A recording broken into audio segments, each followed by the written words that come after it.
Welcome, friends, to another story that'll touch your heart. Today, we bring you a tale that'll inspire you to chase your dreams. It's the story of Cristiano Ronaldo, a boy from Madeira's dusty streets who became the world's greatest footballer.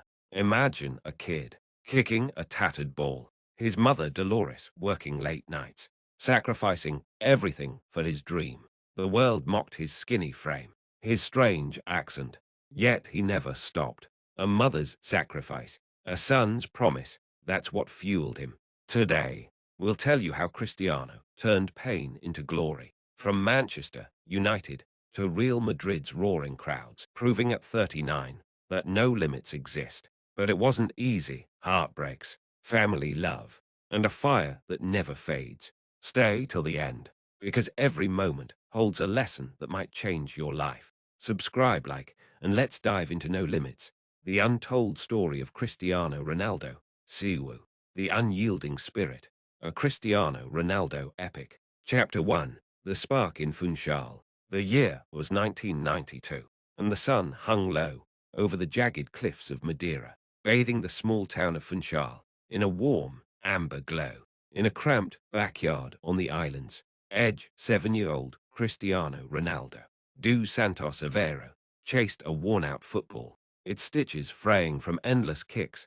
against a crumbling wall. His family's modest home echoed with the sounds of his mother, Dolores, cooking dinner, and his father, Jose, recounting tales of local football matches. Life was simple but tough, money was scarce, and the Aveiros scraped by on Jose's wages as a kit man for Andor in her, and Dolores's long hours as a cleaner. Cristiano, with his unruly dark hair and boundless energy, was different. The ball was his escape from the weight of poverty, his way to dream beyond the narrow streets of Santo Antonio. His older brother, Hugo, would laugh. "Chris, you're gonna break that wall before you break any records." But Cristiano's eyes burned with a quiet intensity. He'd seen his father's pride when talking about football, and he wanted to make him prouder. One evening, Jose came home with news that changed everything.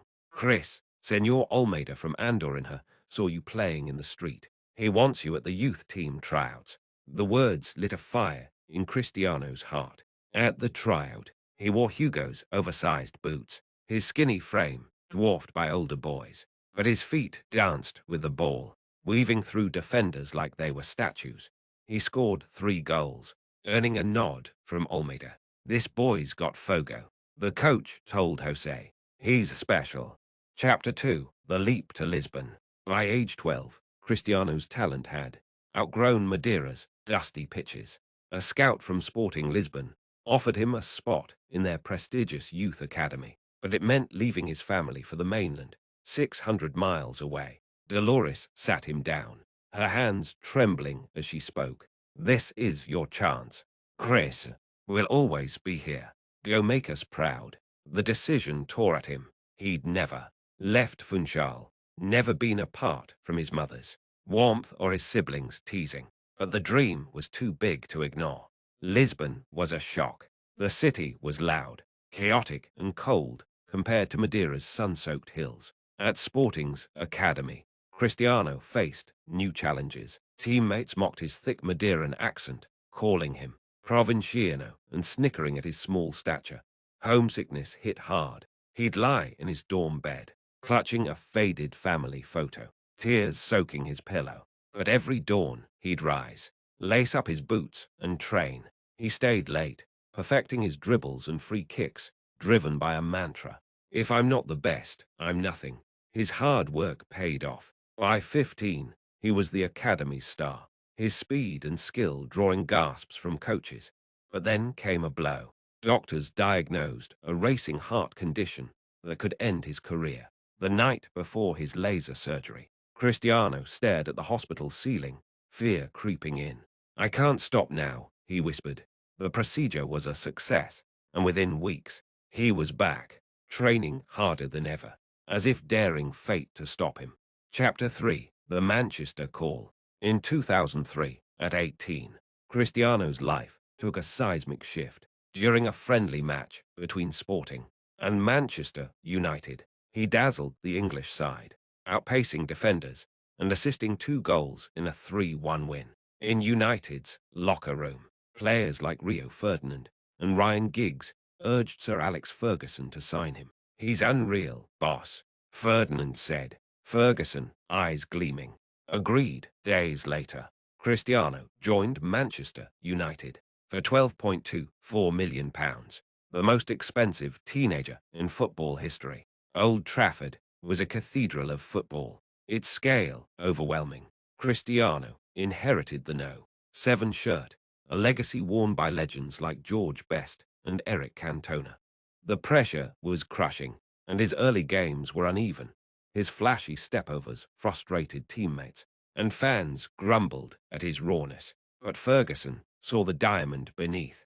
"Give him time," he told his staff. "He'll be a king." Under Ferguson's guidance, Cristiano evolved. He hit the gym, transforming his wiry frame into a powerhouse. He studied opponents, refined his crosses, and turned flair into goals. By 2006, he was a Premier League sensation. But the 2006 World Cup brought a storm. During Portugal's quarter-final against England, Cristiano's involvement in Wayne Rooney's red card and a perceived wink to his bench sparked outrage. The English press branded him a villain. Back in Manchester, he faced boos and icy stares from fans. Cristiano didn't flinch. He invited Rooney to his house, and over a meal, they mended their bond. "We're brothers on this team," Cristiano said. In 2008, he proved it, leading United to a Premier League and Champions League double, scoring 42 goals and claiming his first Ballon d'Or at 23. Chapter 4: The Madrid Dream. In 2009, Real Madrid shattered the transfer record, signing Cristiano for £80 million.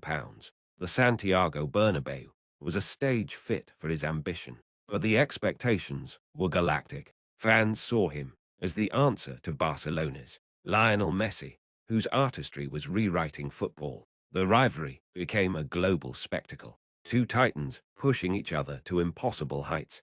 Cristiano's first season was strong, 33 goals, but trophyless, and skeptics whispered he couldn't match Messi's magic. Cristiano answered with work. He woke at 5 a.m. for training, analyzed game footage until midnight, and followed a strict diet of lean proteins and no sugar. His body became a machine, built for endurance and power. Under coach Jose Mourinho, he found a kindred spirit, a tactician as relentless as he was.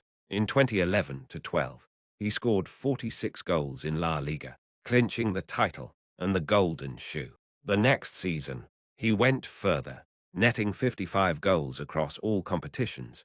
His pinnacle came in 2014, when Cristiano led Madrid to La Decima, their 10th Champions League title. In the final, against Atletico Madrid, he scored a crucial penalty in extra time, ripping off his shirt in a primal roar. The image, muscles glistening, eyes blazing, became a symbol of his dominance. 4 more Ballon d'Or followed, each a testament to his refusal to rest. Chapter 5: The Weight of Greatness. Behind the glory, Cristiano carried burdens. His father's death in 2005 from alcoholism left a void he never fully filled. He channeled his grief into football, but it lingered in quiet moments.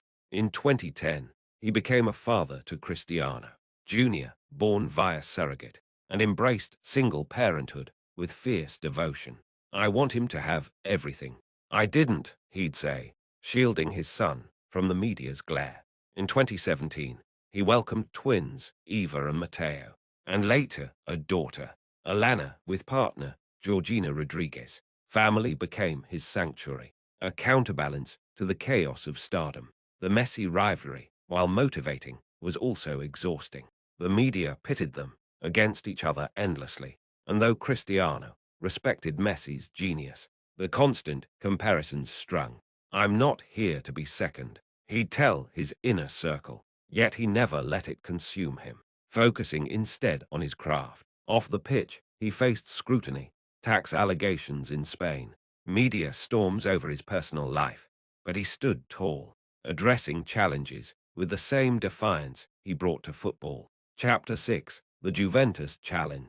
In 2018, at 33, Cristiano shocked the world by leaving Madrid for Juventus, signing for €100 million. He craved a new frontier, a chance to prove he could dominate another league. Turin welcomed him like a king, but Serie A was a different beast, defensive, tactical, unforgiving. Critics doubted he could replicate his Madrid heroics. They were wrong. In his first season, he scored 28 goals, leading Juventus to the Serie A title. The next year, he added another, his work ethic inspiring younger players like Paulo Dybala. The Champions League, however, remained elusive. Juventus fell short in the knockout stages, and whispers grew that Cristiano's peak had passed. He ignored them, training harder, tweaking his game to rely less on speed and more on positioning. Off the pitch, he faced personal trials. A legal battle over allegations from 2009 tested his resilience, though he maintained his innocence. Through it all, he kept scoring, kept winning, kept proving he was more than a fading star. Chapter 7: The Return to Old Trafford. In 2021, Cristiano made a sensational return to Manchester United. Now 36, fans packed Old Trafford, chanting his name as he scored twice in his debut against Newcastle. The season was a roller coaster, 24 goals in all competitions, but a struggling team and clashes with new manager Erik ten Hag led to tension. The press criticized his attitude, and a controversial interview aired his frustrations, leading to his departure in 2022. It was a bitter exit from a club he loved, but Cristiano refused to dwell. "I'm here to win, not to please everyone," he told his agent. Chapter 8: The Saudi Adventure. In 2023, Cristiano joined Al Nassr in Saudi Arabia for a record-breaking contract. Many saw it as a retirement move, a step away from elite football. He saw it as a challenge. At 38, he tore through the Saudi Pro League, scoring 35 goals in the 2023-24 season and breaking records with ease. His Instagram posts, training clips captioned, "No limits," inspired millions. He mentored young teammates, built schools through his foundation, and brought global attention to the league. "I'm not here to slow down," he told reporters. "I'm here to show what's possible." In 2024, he led Portugal to the European Championship semi-finals, scoring a towering header at 39 that silenced doubters. Is he even aging? A commentator marveled. Off the pitch, he expanded his business empire, hotels, clothing, fragrances, while staying grounded by his family. Georgina and his 4 children were his rock, their laughter a reminder of why he pushed so hard. Chapter 9: The Final Frontier. As 2025 began, Cristiano stood at a crossroads. Rumors swirled of a final move, perhaps to the MLS, a return to Europe, or even a coaching role. But he wasn't ready to retire. "I'll stop when my body says no," he told a close friend.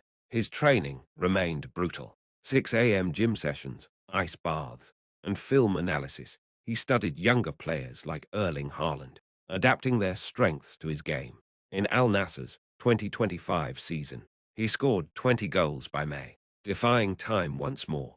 Back in Madeira, he visited his childhood home, now a pilgrimage site for fans. Standing in the backyard, where it all began, he kicked a ball against the same wall, now reinforced by his foundation. Memories flooded back. His father's smile, his mother's sacrifices, his own relentless drive. "I'm still that boy," he thought, "but I've carried him further than he ever dreamed." Chapter 10: The Eternal Legacy. Decades later, Cristiano Ronaldo's name was etched in history, with over 900 career goals, 5 Ballons d'Or, and 5 Champions Leagues. He was football's ultimate icon. His museum in Funchal displayed his trophies, but its heart was a video of a young Cristiano kicking a tattered ball, eyes alight with dreams. Kids worldwide mimicked his Siru celebration, chasing their own goals on pitches he'd funded. He wasn't flawless. His ego and intensity drew critics, but his virtues shone brighter. He was a son who honored his family, a father who shielded his children, a philanthropist who gave back. His story taught the world that greatness isn't born. It's forged through sacrifice, discipline, and an unyielding spirit. As an old man, Cristiano stood on a Madeiran cliff, watching the sunset. The ocean stretched endless before him, much like his ambition. "I gave everything," he whispered. "And the world forever changed," whispered back. "We know."